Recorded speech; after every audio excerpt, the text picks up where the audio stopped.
Hello everyone, welcome to Scary Time. I'm Greg, the host and curator of all the shows on the Indie Drop-In Network. Every week I find a scary or paranormal episode that I think you will love from an independent podcast creator. If you'd like to support our mission of connecting listeners with independent scary and paranormal podcasters, you can buy me a coffee at buymeacoffee.com/indie drop-in. I'll put the link to buy me a coffee at the very bottom of the show notes.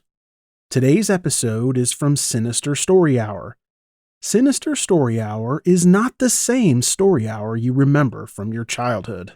If you like today's episode from Sinister Story Hour, check the show notes for links to subscribe.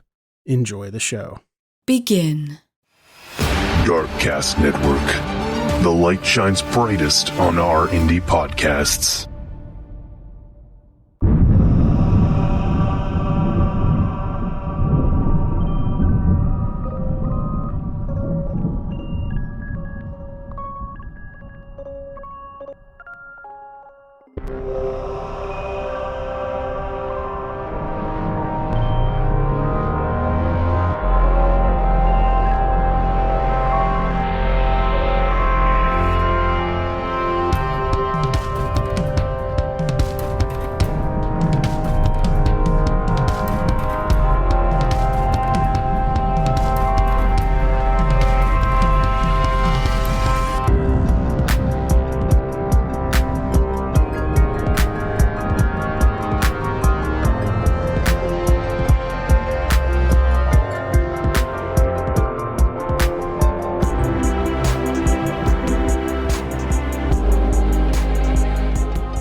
For having me, and it has been amazing so far. I'm kind of fangirling a little bit. It's like all of my favorite podcasts all in one umbrella there. And thank you as always to the Oracle Network. Thank you to the DarkCast Network.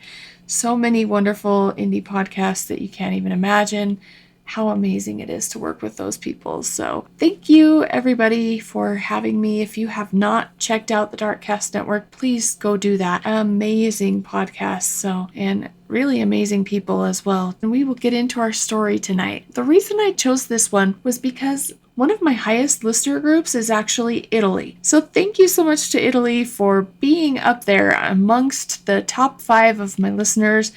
And this one is for you. This one, I had so much fun researching this. If you know about this story, please email me, sinisterstoryhour@gmail.com. Reach out to me on Twitter. Reach out to me on Instagram. I would love to hear more about this story. It was so much fun to research and to go over. We will get into it. Tonight we are talking about the island of Poveglia, which is allegedly the most haunted island in Europe. And honestly, after reading the story and the things that have happened there, I can totally imagine why it would be the most haunted place in Europe. So when I think of Italy, I really think of the great food, the wine, the art, the romance. I don't think of ghosts, but honestly, this is the best thing that I could have ever come across. This island has a very, very long history of extremely tragic events that date back thousands of years. We're talking horrible things that happened, and not that I enjoy the horrible things that have happened, but I am here for all of the ghost stories. I love ghost stories. I've always been into the paranormal, so I just can't get enough of this. During the Roman Empire, Poveglia Island was used as an area where people would actually be sent when they had the plague, and the rest of the country was trying to stay healthy. So we kind of understand the whole quarantine concept, but we don't really understand how serious it was back then. They would send people to this area, to this island, and honestly, some people weren't even sick with the plague, but they might have maybe one small symptom or the slightest symptoms, and they would get shipped right off. And often people would just die all alone in their isolation on this island. Poveglia would then become a second area to quarantine during the return of the plague in medieval times. So not only one time was it a quarantine island, but 2 times it was an area for these people to actually die a horrible death, suffer, and die in isolation, not starting off real well. It housed victims with the plague that killed nearly 2/3 of the European population, We're talking thousands of people. This isn't just maybe 100 people or so. We're talking thousands of people. The island literally became overrun with corpses, so they would begin to dump them into large graves which would hold multiple dead bodies. So sometimes it would get overrun. They didn't know what to do. So they would literally just start burning the corpses to get rid of them. Horrible, horrible, horrible things that were happening back then to these people. They were suffering, they were dying this horrible death, and then they were basically incinerated just in some mass grave. In all, there's said to be 160,000 deaths on the island during the plague. Thousands and thousands of people just sent there to die. People claim that the negative energy from this despair still remains in the land and the area of Poveglia Island. And honestly, you can see why. When you think of all the suffering and all of the despair that was happening, you can understand why that would be the case. These claims are quite literal, in fact. And the soil on Poveglia Island is said to contain more than 50% human ash, still to this day. Still to this day, there's so much human ash in this soil from those times. Also, still to this day, bones continue to wash up on the shores of the small island, and we're talking huge bones. To round out all of this despair, in 1922, they actually opened a mental hospital on Poveglia Island. So it really only led to the reputation of this island being more of a place that you would want to stay away from. And obviously people wanted to steer clear of it beforehand, but now we have a mental hospital and nobody wants any part of it. And it's got a really bad reputation already. The isolation of the island really led to them having the liberty to treat the patients however they wanted. And the hospital staff and scientists and people like that were horrible to some of these patients. There was a huge problem with abuse and horrible experiments that were going on with the patients. Local legends actually talk of a doctor who was basically a madman. I mean, I can't describe him any other way than a madman. He worked there during the 1900s, and he did some atrocious experiments with the patients. Back in that time, it was actually thought that lobotomies could cure or treat mental illness, and he would perform quite a few of them, and most to people who were completely unwilling to do so. So as you can imagine, the procedures were just gruesome. Totally less than ideal. In fact, they were horrible. He would use tools like drills, chisels, and hammers without any form of anesthesia, pain medication, or even sanitizing the tools before using them. And he just seems like a horrible, evil person. The legend actually goes even further, talking about how he would save some of his more horrendous experiments for certain patients, and he would take them up to the bell tower of the hospital in order to do those certain experiments. And it's said that the screams of those patients could be heard clear across the island. Eventually, that same doctor would suffer his own mental breakdown, and honestly, maybe it's karma. Maybe all of those souls were returning to torment him like he had tormented them in his life. And maybe the ghosts of the island were finally giving the doctor what he deserved. He eventually would go crazy, and he threw himself from the same bell tower where he had tortured so many of his patients during life. He eventually went crazy, and he threw himself from the same bell tower where he had tortured so many of his own patients. The fall didn't immediately kill the doctor,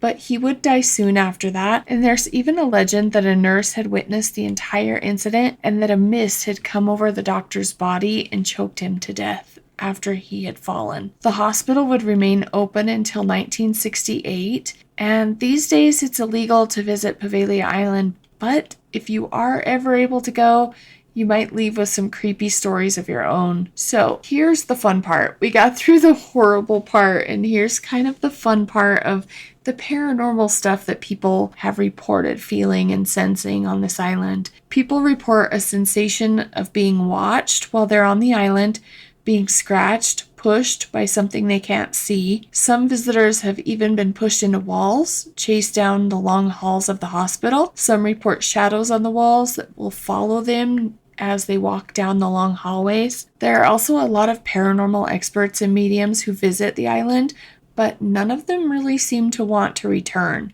In fact, some absolutely refuse to return. They claim that they feel the wrath and the negative energy of the angry spirits on the island, and people also report hearing a deep, angry voice warning them to leave and never return. The Mad Doctor is one of the most obvious ghosts. It's said that he still walks the island and that screams are still heard on the island to this day.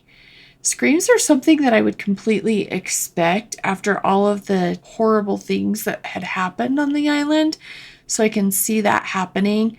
Local lore also talks about the doctor being trapped in the area of the bell tower, which would completely also make sense to me. And the legend is that he's still being tortured by those that he tortured in life. Locals actually say that on a quiet night, the bell can be heard ringing if you listen closely. The island has since gone to private owners, but none have ever been able to spend much time there due to the paranormal activity. And they all claim to experience the paranormal activity once they're on the island. Some have actually been known to flee in just a matter of hours. Like, they literally cannot handle more than hours on the island. And one family even claims that their daughter's entire face was almost ripped off by one of the angry entities. It's now been completely abandoned except for the seasonal workers that are there to pick grapes. And oddly enough, the soil that is 50% human ash, grapes apparently do well in the ashy soil, and so the grapes are thriving. For any of you curious cats that are out there for the ghost hunting, this is probably the place to go if you ever have the chance. And like I said, the island's now abandoned, but the history remains rich, and there are people who sneak on the island to go ghost hunting all the time. A few ghost hunting shows that we're familiar with have actually been on the island as well. Thousands of people were tortured and died a horrible death here, and it is literally in the soil. That's the fascinating, crazy part to me. It's literally in the soil. And like I said, it's the same soil that now nourishes an entire grape vineyard. So there is my super quick story for you all tonight. I hope you enjoyed it. If you are from Italy, please write me. I would love to hear your stories. I would love to hear more Italian ghost stories. I would love to hear ghost stories from wherever you are. So please write me your own ghost stories. Write me your own paranormal experiences. I would love to read them on a future episode. So thank you, as always, for tuning in. My sources are in the show notes. And we will talk to you very soon. Stay sinister. Good night. The Oracle Network.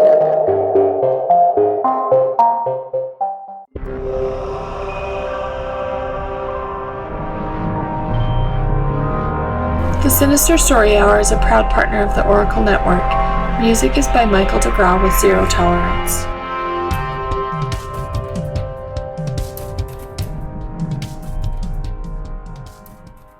Thanks again for listening to Scary Time by Indie Drop-In Network. Check out all of Indie Drop-In shows at indiedropin.com. If you would like your show featured, reach out to us at Indie Drop-In on all social media or go to indiedropin.com.